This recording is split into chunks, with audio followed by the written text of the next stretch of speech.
Yemen has reached a point in its national dialogue that has now extended the initial 6-month mandate that it was meant to be completed within. It's now 3 months past that deadline and seems to be confronting quite a lot of challenges. Yet there's still reason for optimism. What do you see as being the benefits from the national dialogue? What's been achieved to date?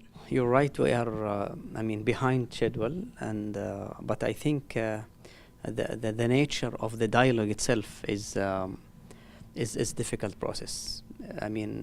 True that we have, completed more than 90%. The other 10% or less is very difficult issues. A lot of difficulties. As we approach the end, it is really understood that the every party or every mainly every party or representative of a group in the dialogue trying to maximize their returns as we are approaching the end. That's why we see a lot of difficulties. But I think the dialogue has only one way to go, is to succeed. After the dialogue, I think we have a lot to do. We are now working at the consensus committee on the details of this transitional period, which is, had a lot of details and steps.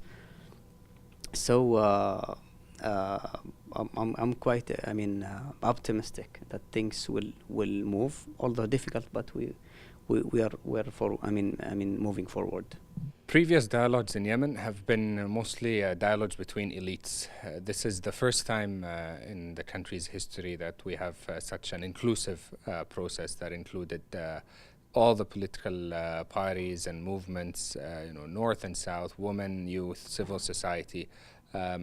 All the different sectors of Yemen have been part of it. So I think that's one thing we should be proud of. And the other thing we should be proud of is that we succeeded thus far in getting all these different sectors of society to sit and discuss and debate what they want the future Yemen to be.